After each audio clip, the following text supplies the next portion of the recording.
Bonjour à tous, Paul Midi, député à l'Assemblée nationale. Ce matin, vous me voyez justement au bureau à l'Assemblée avec d'ailleurs l'hémicycle qui est juste derrière moi. Je voulais vous parler des deux priorités qu'on a cette semaine à l'Assemblée, à la fois la réforme des retraites bien sûr, et puis le projet de loi pour accélérer sur l'énergie nucléaire et faire la transition écologique.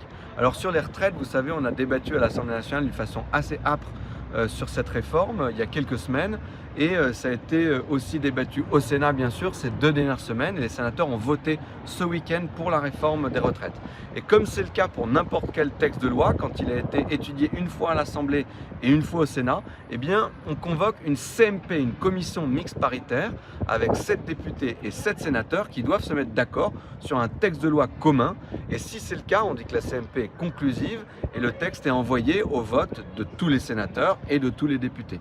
J'espère que c'est donc ce qui va se passer pour la réforme des retraites, puisqu'on aura donc cette CMP demain matin à 9 h, qui permettra, j'espère, à la fois d'être conclusive, mais en plus d'améliorer le texte qui a été débattu ces dernières semaines. C'est encore possible de l'améliorer dans le cadre de cette CMP. Et si elle est bien conclusive, eh bien ce texte final sera envoyé au Sénat jeudi matin pour un vote de l'ensemble des sénateurs et à l'Assemblée nationale jeudi après-midi pour un vote de l'ensemble des députés.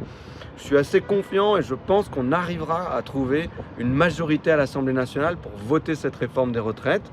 Elle a été votée par le Sénat, elle est évidemment soutenue par l'ensemble de la majorité présidentielle, par l'ensemble des responsables des groupes et du parti politique Les Républicains. Et donc nous verrons jeudi, mais je pense que nous aurons une majorité pour voter cette réforme des retraites et donc préserver notre système de retraite par répartition qui est important pour tout le monde. Et il y a aussi en parallèle tout le travail qui se fait sur le projet de loi sur l'énergie nucléaire. Je vous en dirai un mot plus long plus tardivement, mais ce qu'on veut faire, c'est évidemment accélérer, construire 14 EPR supplémentaires.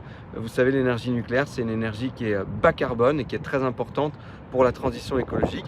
Il y a des débats importants dans ce projet de loi, notamment sur la fusion entre l'ASN et l'IRSN. Je vous en reparlerai dans les prochains jours. Je vous souhaite à tous une très bonne journée et à très vite.